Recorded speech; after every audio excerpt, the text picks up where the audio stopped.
Platón, citas increíbles que transforman vida. Estoicismo. Hay momentos en que la vida parece correcta por fuera, pero equivocada por dentro. Cumples horarios, respondes mensajes, sonríes en las reuniones, sigues los pasos esperados y aún así sientes como si estuvieras distante de ti mismo. Es como vivir en una casa bonita pero vacía. Es como despertar todos los días dentro de un cuerpo que se mueve, pero un alma que no acompaña. De eso habló Platón. No solo de ideas, sino del dolor de vivir una vida que no es tuya. Cuando describió la caverna, no hablaba de piedras o cadenas físicas, hablaba de las prisiones invisibles que construimos cuando dejamos de cuestionar, cuando aceptamos lo que se nos dijo como cierto, cuando confundimos reflejos con verdad, cuando pasamos tanto tiempo complaciendo, sirviendo, disfrazando, que olvidamos el gusto de ser íntegro. La caverna es el lugar donde aprendes a esconderte de ti mismo mientras crees que estás viviendo. Y entonces, en algún momento, una frase te encuentra, una cita, simple,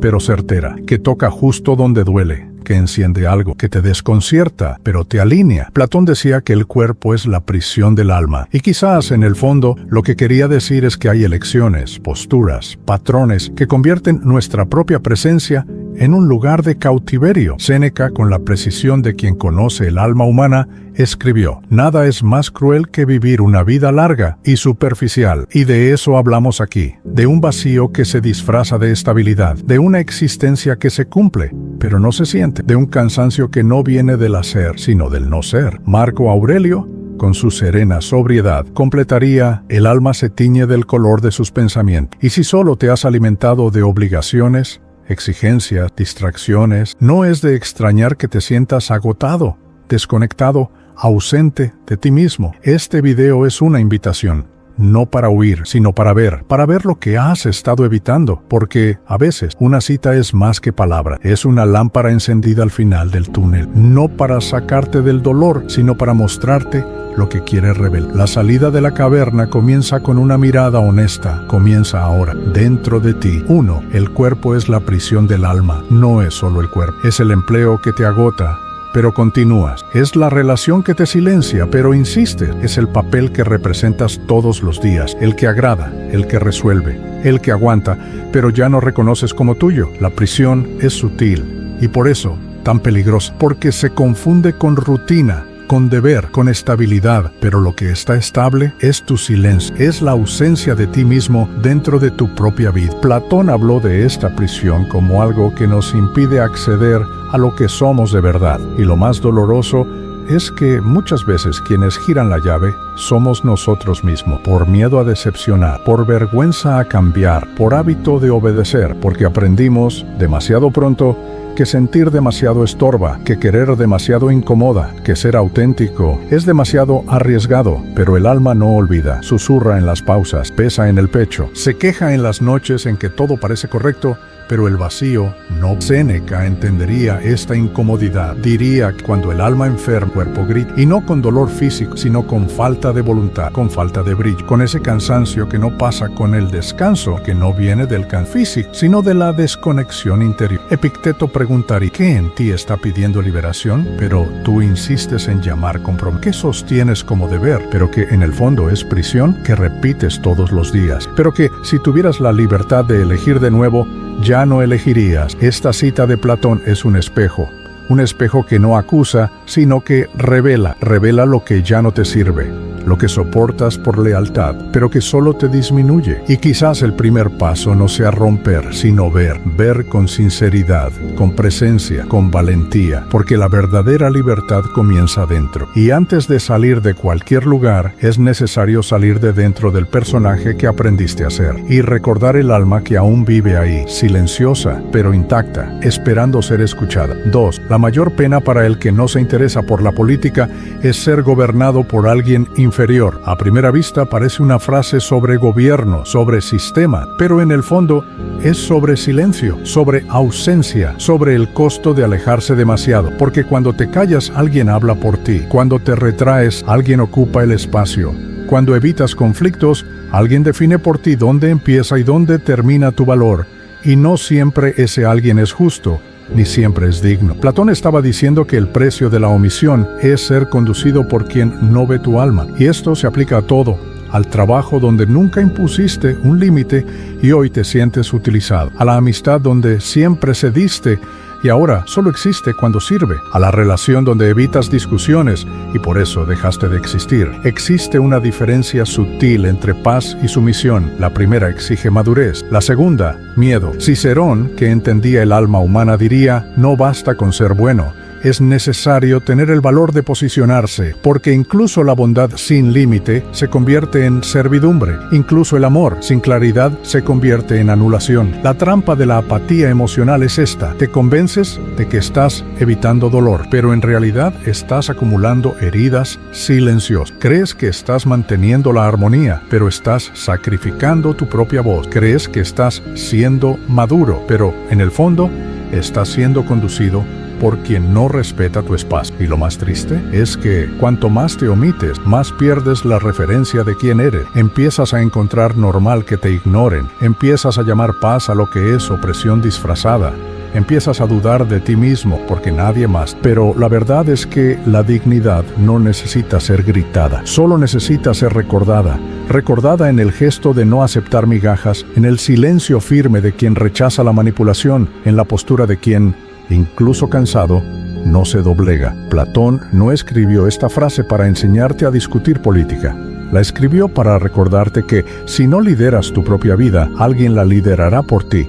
Y ese alguien puede no saber ni importarle el alma que llevas. 3. Educar la mente sin educar el corazón no es educación. La ilusión del saber, la fantasía de que entenderlo todo, dominar conceptos, acumular títulos, basta. Pero hay un vacío que el conocimiento no llena, un cansancio que no viene de la ignorancia, sino de la desconexión.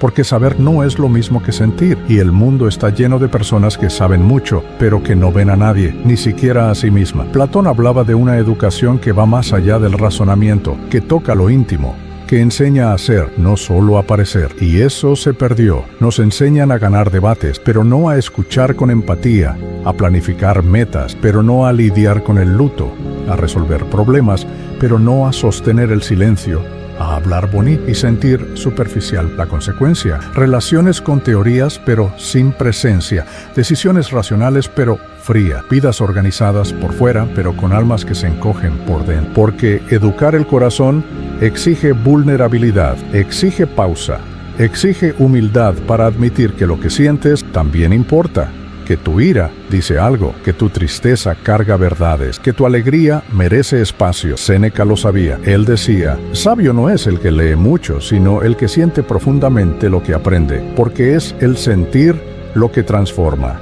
Es el sentir lo que acerca, es el sentir lo que cura, y eso no se aprende en manuales, se aprende viviendo, equivocándose, permitiéndose. Hay una pregunta que puedes llevar como brújula: ¿esto cambia mi forma de tratar a quienes amo? Porque si lo que aprendes no te hace más presente, no te ayuda a escuchar, no amplía tu compasión, quizás aún sea solo una acumulación de datos y no una sabiduría real. Educar el corazón es elegir ser íntegro, incluso cuando el mundo valora más el rendimiento que la sensibilidad. Es sostener la humanidad en un tiempo que adora las máscaras. Es recordar todos los días que entender no lo es todo si no sientes junto, porque solo quien siente toca, y solo quien toca transforma. 4. La medida de un hombre es lo que hace con el poder. No es el poder lo que revela quiénes somos, es lo que elegimos hacer cuando tenemos la ventaja, cuando sabemos que tenemos fuerza y aún así elegimos la dignidad, cuando tenemos razón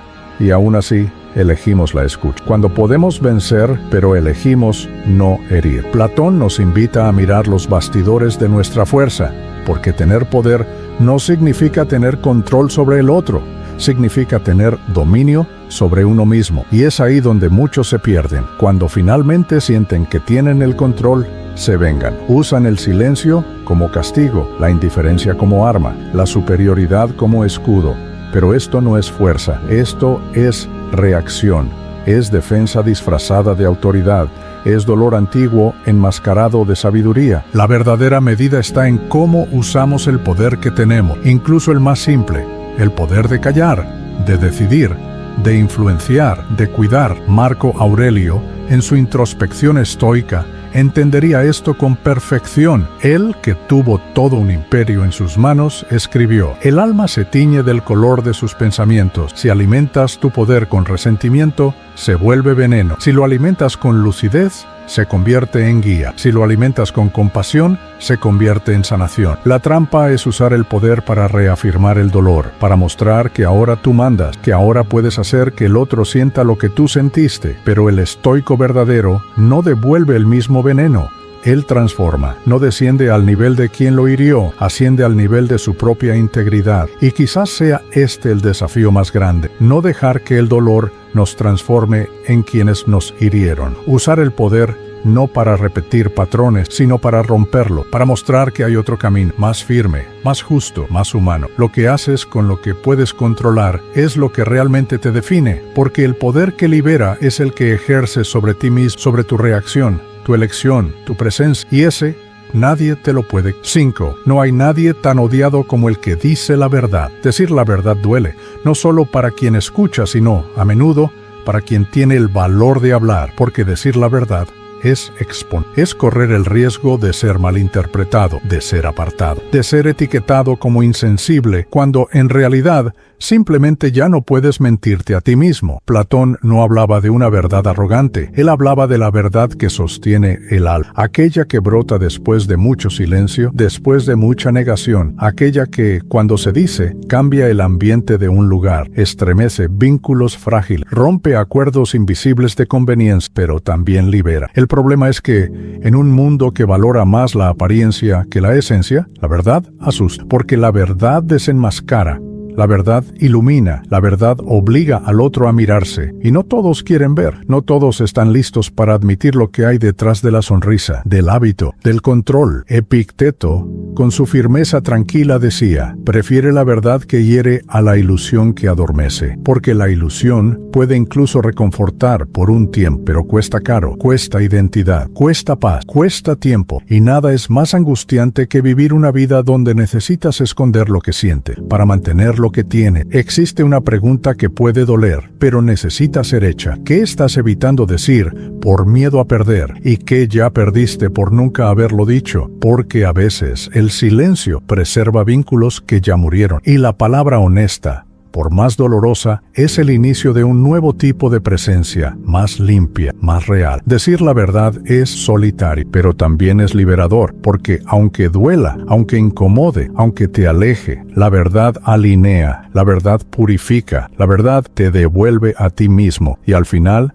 eso es lo que cuenta, vivir de forma que ya no necesites esconderte dentro de tu propia vida. Platón lo sabía, y por eso, aunque odiado, siguió hablando, porque hay momentos en que callar sería la mayor mentira. El alma que regresa al mundo con ojos diferentes. El viaje por la filosofía de Platón no es un viaje hacia afuera, sino una inmersión profunda hacia adentro. Cada cita, cada metáfora, cada silencio entre las palabras es una llave que no abre puertas externas, sino cerraduras internas, cerraduras que mantienen el alma aprisionada en rutinas vacías, en relaciones desequilibradas, en versiones de sí mismo que ya no encajan. Séneca decía que el tiempo perdido en lo que no nos fortalece es una crueldad contra la propia existencia, y quizás por eso desperdiciar la vida en una caverna de apariencias y conveniencias sea el mayor autoabandono que alguien puede cometer. No porque vivir en las sombras sea más fácil, sino porque nos acostumbramos tanto a ellas que olvidamos la luz. Epicteto añadiría: no puedes controlar los vientos, pero puedes ajustar las velas, porque el despertar que realmente transforma no viene de cambiar a los demás, el mundo o las circunstancias, viene de cambiar la forma en que caminas, lo que decides cargar y principalmente lo que eliges soltar. Cicerón, con su sensatez ética, nos recordaría que ningún camino será favorable si no sabes a dónde vas, y esta dirección no es una meta profesional, un estatus social, un número en la cuenta bancaria. Es la sensación de coherencia, de paz, de saber que, incluso con miedo, estás siendo honesto con lo que sientes, con lo que sabes, con lo que ya no quieres fingir. La caverna que Platón nos muestra no es el problema. El problema es creer que es el hogar, que la oscuridad es normal, que las sombras son todo lo que existe. Pero basta un rayo de verdad, una rendija de valor, una chispa de lucidez, y algo en nosotros comienza a moverse, a querer más, a no aceptar menos. Quizás la transformación comience así, como una vela que se enciende en la esquina de un túnel, pequeña, casi invisible, pero firme, silenciosa y capaz de iluminar no solo el camino, sino el alma misma que por fin regresa al mundo con ojos diferentes, más despiertos, más íntegros, más vivos.